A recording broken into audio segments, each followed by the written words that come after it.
we wanted to build something different, something that was kind of going back to the roots of venture capital and really targeted a very specific set of founders. Decibel is really that. It focuses exclusively on technical founders building technical products for technical audiences. Hey everyone, this is Prashant and I'll be your host for the VC 10X podcast. And today we have Dan Nguyen with us. Dan is a partner at Decibel where he focuses on helping founders build the next generation of disruptive ML and AI, cloud infrastructure, and cybersecurity companies. Prior to joining Decibel, he was a vice president at Battery Ventures, where he led investments in Databricks, SumoLogic, Expel, Contrast Security, and InfluxData. Earlier in his career, Dan worked at VMware and spent time at UBS in the technology investment banking group. In this episode, we talk about Dan's story and how he started investing, the origin story of Decibel, and how they raised a $225 million debut fund, and more recently, a 275 million second fund at the back of a strong track record. How they pick companies to back, the use of AI on both the good and bad side, and so much more.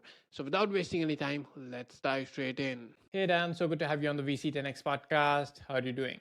Good, good. Thanks for having me on. Big fan of the show. Pleasure hosting you and thank you. So, to start things off, can we first have your story and how you started investing? Yeah, absolutely. I grew up in Germany, where my father was a founder himself to a small software company.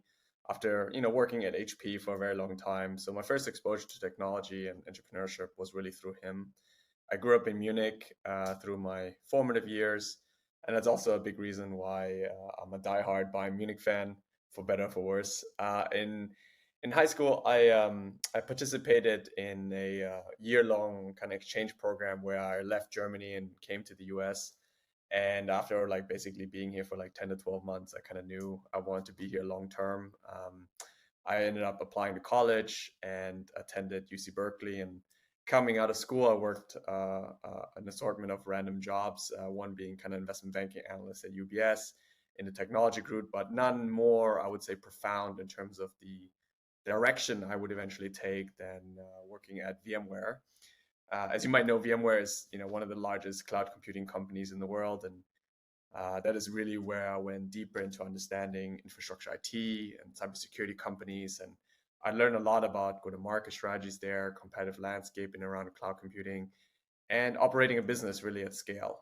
It was a really interesting time, but I also recognized that there were a lot of really interesting and exciting secular movements that were happening in the space. Obviously the movement towards cloud with AWS, open source software with companies like HashiCorp and GitLab and GitHub and then the like, and data infrastructure. And basically everything that was happening in the space was super, super exciting, and I wanted to invest in that. And that's why I ended up kind of leaving VMware at some point to join Battery Ventures. To help build out the infrastructure IT practice on the West Coast.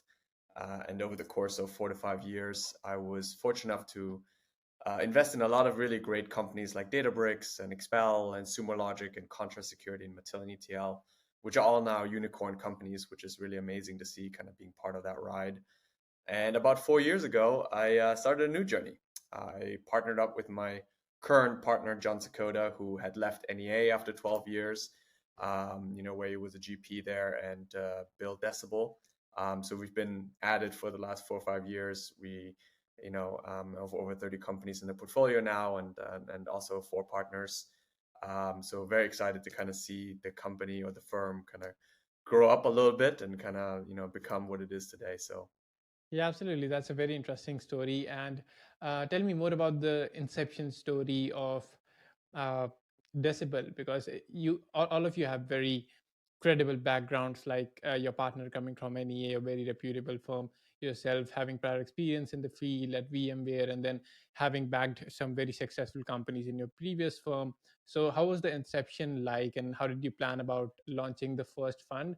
Because you had a leverage of having that past track record, and mhm. how did you decide to leverage that to get off to a good start?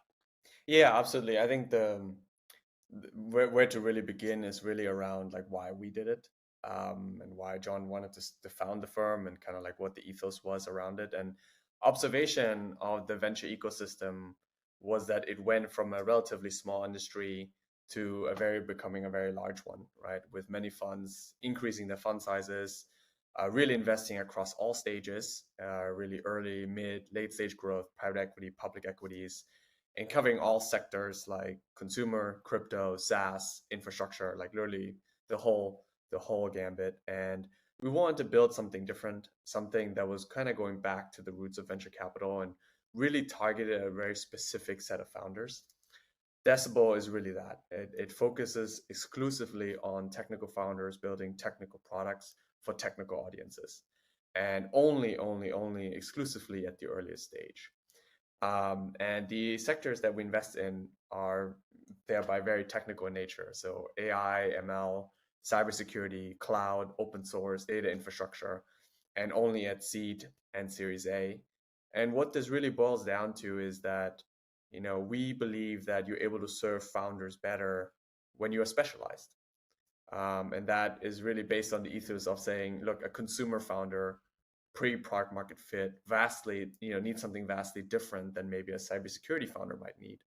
And so when you have that specialization, you're able to maybe gear the entire firm around that kind of North Star of helping founders find, what is very difficult to do, product market fit. Absolutely, certainly that's a very integral part, especially in the early stage Yeah. journey. So talk about that a little more. Like how are you helping those super early stage founders? Let's talk about the seed stage. Mhm. Get to that product market fit. What are the kind of things that founders need the help with the most, right? Mhm. So give us an insight into that. Yeah, I think like every founder starts out with some type of really unique insight around what they want to build and why they want to build it. I think the three core tenets of early stage that I always think about is, customer discovery work. I think about like marketing and kind of like the early pieces of marketing, and then recruiting. Those are like the core tenets. I think in areas where maybe I would say technical founders are not as natural at it. Usually they're like engineers or maybe they're product leaders. And some of these pieces that are difficult for them or a little bit more challenging for them than maybe like hiring the next engineer or building a great product. I think that's where they're really, really strong, and that's usually where they shine. So we kind of try to gear the entire firm around that concept. And what we really have built is somewhat of a program that helps founders find product market fit. We have a partner of ours, Stacy, who basically leads our customer discovery work. And essentially, in that process, we try to put you in front of as many customers as humanly possible in the earliest stage. We try to like converge them and really like kind of have conversations with them, with these early adopters, to understand like what are the big problem statements that they're facing. Does that align with the vision of what the founder is trying to build? We're trying to validate what they're doing is actually makes sense and actually will find product market fit later.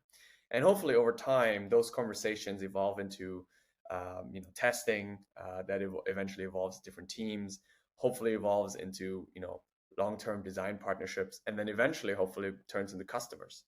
And those customers, those early adopters, eventually become your evangelists that go out and say, hey, like I have this brand new tool, it's amazing, and you should try it too. And that's really what you're trying to drive towards. And I think traditionally, venture capital firms have made introductions like this to potential customers, but we have tried to really formalize an official program around it, and try to be actually as involved as we can be in those conversations. As a matter of fact, all those conversations that a founder has with a customer, we try to be part of that conversation as well, so we can learn with the founder and try to iterate on that process.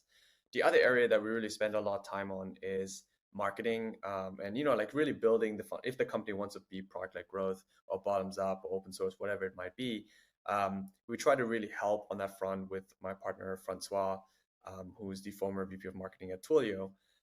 He really focuses on building the grounding blocks of I would say the foundational blocks that you need in order to build a product led growth marketing engine, modern marketing strategies, demand gen, narrative and positioning, things like that are really, really important, to get going, to like position your company for success. And then lastly, of course, we try to help them with recruiting and talent in areas where, maybe like trying to help them to find the first product leader, the first marketing leader, the first sales leader, all those type of things that can supercharge your path towards product market fit. Yeah, absolutely. That's certainly very helpful. And like you mentioned, marketing, like although this is a Mm. firm that's mostly focused on backing tech startups, marketing still has such an important role to play here, because that is probably what gets ignored, or technical founders are not naturally great at, right? That's something that they need to take on, they need to learn or need help with. So it's great that the firm has dedicated focus on that aspect there. And just to you know just curious about that aspect, do you look for a non-technical founder as well who's going to handle the growth and marketing aspect in the startup, or is it like, are you mostly focused on training? If there are all technical founders, then is it all about training the technical founders to learn the marketing aspects as well? I think in the product areas where we invest in, having a technical founder is an absolute must. Doesn't mean that his co-founder or her co-founder can't be someone who's more focused on go-to-market. As a matter of fact, I think that's great, because then you kind of have both sides of the spectrum. You can really work through these concepts. The reality is, like, every founder has their strength and weakness. We just try to help them with some of the areas where they have potential blind spots, and I think that's really what we're focused on. We're not trying to dictate one thing or another. We try to really learn with them, and we try to like give them the opportunity to have all the resources at their disposal to be successful. Absolutely. That's very interesting. And since both you partners, and I believe other partners as well, have really established backgrounds in the venture capital industry, worked at reputable firms, have passed successful track records. So while you were, building Decibel, how Hmm. are you thinking about the investment strategy here, and how are you going to like portfolio diversification and stuff like Hmm. that, right? So how are you thinking about that, based on, obviously you have had a successful track record, so what Hmm. conclusions did you derive from that, that okay, these are the kind of things we're going to do and these are the things we're not going to do to make this Hmm. fund a successful fund? Yeah, I think like in terms of the venture capital math, as I mentioned, we focus only on seed and Series A. Obviously, the entry, prices for those type of deals is a little bit on the lower side in comparison to maybe the growth stage. Naturally, we write checks, from 1 million to like 15 million, and since we are, we try to be really helpful and we try to be really hands on. We have a more, I would say, concentrated portfolio strategy, rather than like maybe putting a lot of smaller checks to work with low ownership positions. This kind of allows us to stay focused on what we're trying to do, which is kind of like follow that North Star that I mentioned around product market fit. I think like fundamentally what's maybe a little bit different about us is the fact that we really believe that a venture capital firm can add a lot of value and really try to help founders get from point A to point B, and that value creation actually drives the portfolio performance and also drives the fund performance. So in a way, what's great about it is that the uh, success and the I would say the North Star for the founder is aligned with our North Star, and that really helps the process quite a bit. Absolutely. I love that answer. And it's more focused on building the winners instead of picking the winners. But still, let's talk about the picking the winners aspect. So, when you're evaluating these investments or potential deals coming to you, on what basis are you evaluating them and deciding which Mhm. ones we should take a bet on? Because you're actually taking a big bet on them, right? You're writing a Yeah, big check. So, how do you decide that? yeah. I think there's maybe what we're looking for, and also like how we generally invest. How we generally invest is really thematically driven. So we really think about like what are the large scale secular movements that are happening in a category, and how are certain categories or subcategories affected by that. Obviously, traditionally the movement towards cloud had an effect on cybersecurity. How are cybersecurity budgets affected by that? Given maybe the increased attack surface or something like that. That would always like drive a lot of our thinking. And I think today, unsurprisingly, one of the areas that we're really interested in is AI, and that really comes in maybe two forms. One being the AI ecosystem of tools that are enabling this new emerging trends, and the other being AI being applied to infrastructure or cybersecurity ecosystems to solve problems that we weren't able to solve before. And I can maybe even give you a specific example to kind of illustrate this a little bit more. Um, you know, one of the big problems in cybersecurity really boils down to like labor. There like isn't enough people to basically investigate all of the alerts that are coming in. There's like a huge amount of tools that every security team buys, from network firewalls all the way to SIMs, all the way to detection and EDR tools, and all of these tools basically provide notifications if a breach or something unusual happens in the ecosystem. And a SOC team, which is a security operations team, they basically sit there and they try to sift through all the alerts and try to investigate all of them. Now you can imagine, given the amount of attacks that are happening, especially the hackers are using AI now too, you can imagine like the alerts are like that are coming in are endless in a way, and the work of analyzing each of individually is can be tedious because some of them are more important than others, right? Some of them are just like you have to do it, but it's like manual work. And so what Dropzone has done, it's really what it does is it uses large language models and AI to mimic the techniques of an elite analyst and autonomously investigates every alert so that the SOC analyst can really focus on the much harder, much higher pressing alerts that come through the environment. So really, this is like an example of the latter, AI being applied to like a problem statement that we have in cybersecurity that we're trying to solve. So that's an area that we're really, really interested in. But again, as I said before, we are very thematically interested, and we really try to find founders that have a unique insight or a unique experience that allows them to build something really incredible in the category. Yeah, yeah, that's certainly very interesting. And like most people are like, okay, AI is going to take our jobs, but it's good to learn that at some places, AI is actually required to like fill in these positions that you cannot just get so many humans into those positions, right? So basically, like, and like you said, like AI is on both sides of the table, right? It's on the bad side and the good side, right? So it's creating the problems, and then it's also being used to solve those problems. Basically, armies on two different sides, Yeah, AI that's armies exactly right. That's and exactly fighting right. each other. Yeah, It's one of those interesting yeah, areas where it's very yeah, clear that no matter what we do, yeah, the opposing side of threat actors and hackers is going to evolve with new technologies that yeah. come into the category. It's always been that way, and so we have to Hmm. equip our side with the right reinforcements to tackle that, as we continue to kind of help build out some of these security teams. Absolutely, totally agree. And do you want to give out any examples in terms of your portfolio companies that you've backed that doing something along those lines, or anything interesting that our audience would love to learn about that? Yeah, absolutely. I can maybe talk about, since we're already on security, and it's always one of the, I think, like one of the fun ones to talk about. One of our latest investments is in a company called Spectre. You might be familiar with this, but we have in security pretty much tried everything under the sun to kind of cover and mitigate all corners of what we consider the attack surface of an enterprise. We scanned it, we have permitted it, we have put agents on every device to kind of watch out. And the reality is, it is incredibly difficult to protect like a federated ecosystem that spans from on-premise to cloud, especially when your users and your employees are dynamic in the way they use the tools today. They're logging into personal devices, they're downloading new SaaS tools at work, they're working remote in secure Wi-Fi settings, you name it.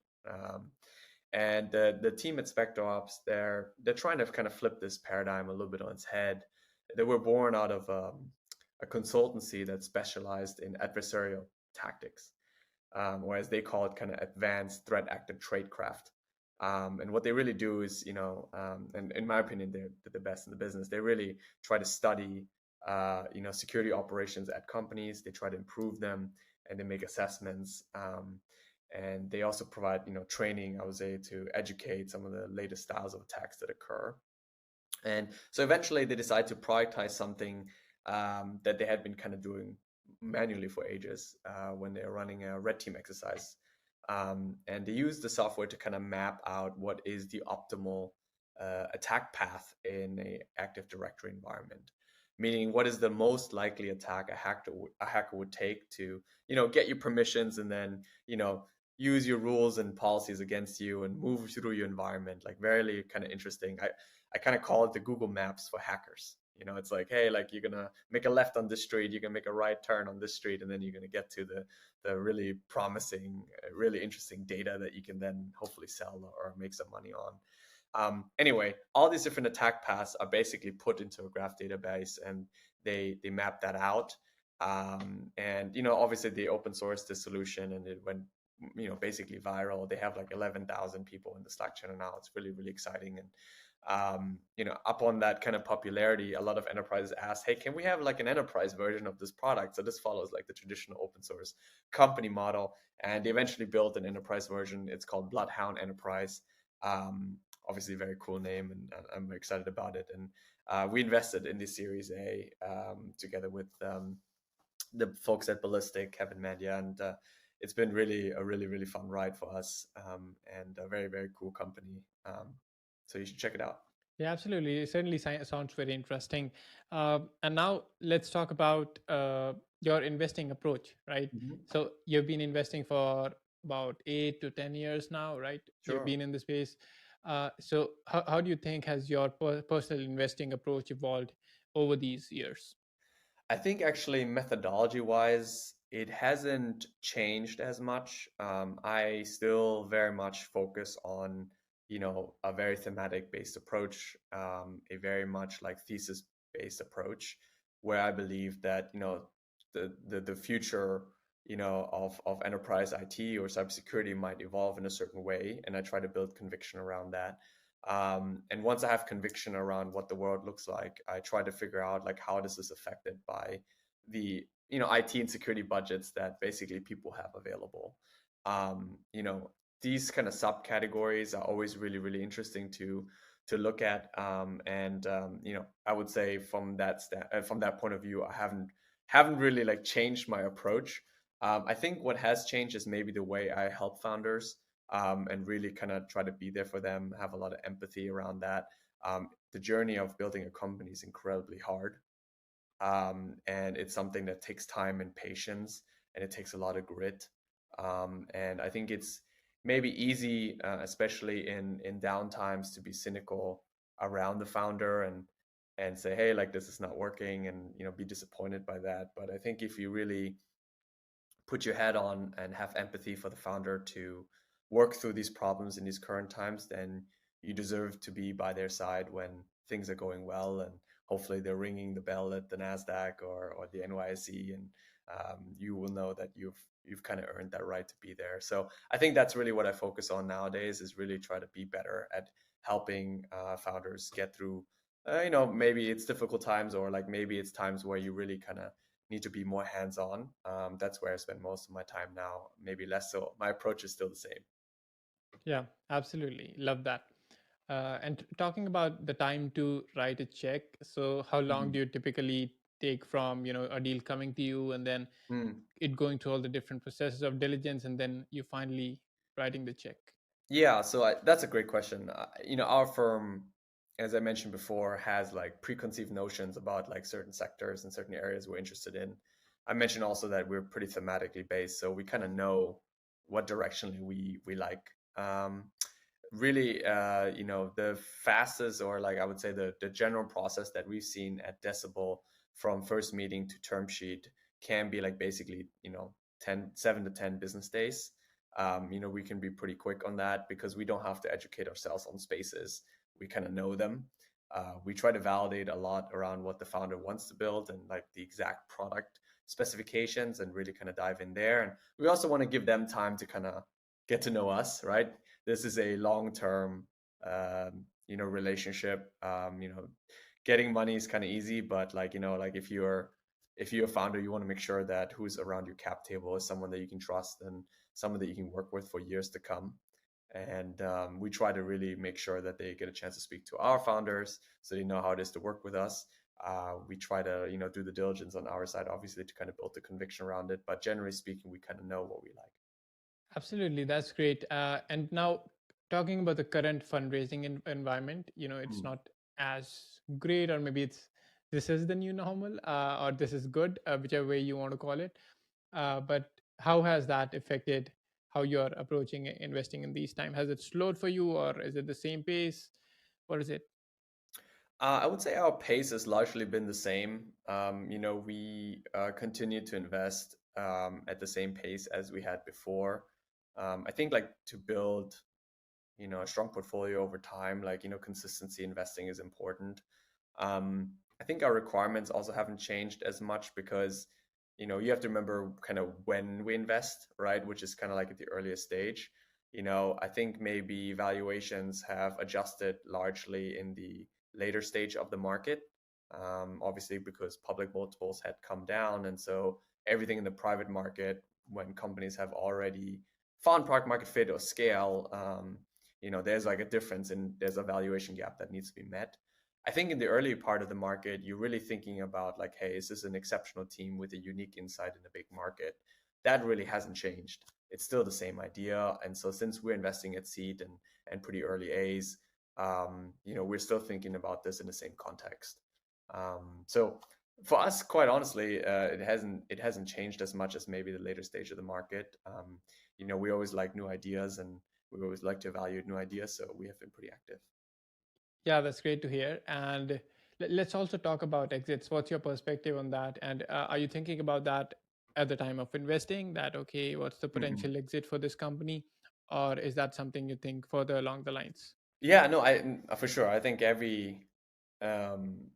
every investor should think about entry and exit. It obviously makes a big difference, but I think about it less so in the context of exit and more so in the context of TAM.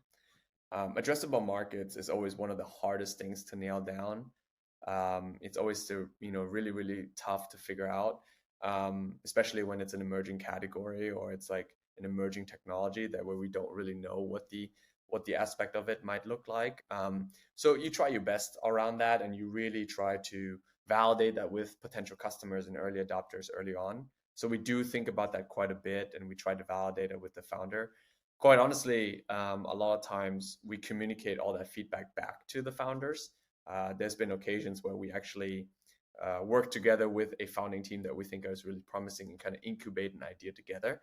And these are very talented people. They could be working at Google making a lot of money, or working at Meta or some of these other companies and make a ton of money, but they're insisting on spending time building something new on what would be considered like kind of a quote unquote shoestring budget, right? And they're willing to kind of go through this really, really hard process. So, less so than maybe validating that the exit is good for us. Obviously, that is important. More so, I think about having empathy for those folks and thinking about their opportunity cost of like starting a business when maybe the TAM isn't as large for them. Like, does it make sense for you to spend that kind of time and your talent on this? So we try to really help founders find that right balance. I think every TAM changes over time. Some of them become more relevant. Some of them become larger over time. Some of those things you can't control. But I think directionally, if you have a good sense of what the big secular movements are and why they matter and why they over time become larger, then you're in a good spot to start a company. Absolutely. That's great advice there. And to close this off, do you have one piece of advice you'd like to leave founders with, whether they're operating in the enterprise SaaS or technical space or just any sector in general? Yeah, no, absolutely. Starting a company is very hard. Before you do as a founder, you should aim to have kind of what we consider true clarity of vision for what you want to build and why it's going to be relevant. That is one of the hardest things to nail down. The best founders I've worked with always can visualize what the future might look like. They can kind of see it. And what I found is that the best of them are tortured by the idea that it hadn't been done yet. They're like they think of they lay in bed at night and think about like why isn't this idea done yet? And they're tortured by that, and I think that's what makes it special. So having kind of that clarity of vision of what you're trying to do and having the conviction around it, and backing that up with some data, like with conversation of customers and things like that, I think is a great way to start. And so if you have that, then I think you're going to be in good shape. Absolutely. That's great piece of advice there. And now let's move on to the rapid fire round. In Sure. this, I'll ask you 5 quick questions about the fund, and you have to give 5 quick answers. Sounds good? Okay. All right. So the first one goes, what are the sectors and regions you invest in? North America and Europe, but really all over the world. Sectors, it's AI, ML, cyber, infra, data, infrastructure. Got it. And what's the typical stage of investment? Pre-seed, seed, and A. Okay. What's the typical check size you put in? 1 million usually at the low end, up to like 15 to 20 million at the high end of like a Series A. Where can founders apply for funding in case there is a direct way? Yeah. They can message me or they can apply on our website, decibel.vc. Great. Last one. Where can our listeners follow you? Yeah, I'm on Twitter. Oh, I'm sorry, I'm on X at Dan Nguyen, and then I'm on LinkedIn as well. Great. All right. I'll make sure to put all those links in the show notes below. Thanks so much for coming on, Dan, No, and thank you sharing for your having me. insights here. Yeah, pleasure. Thank you.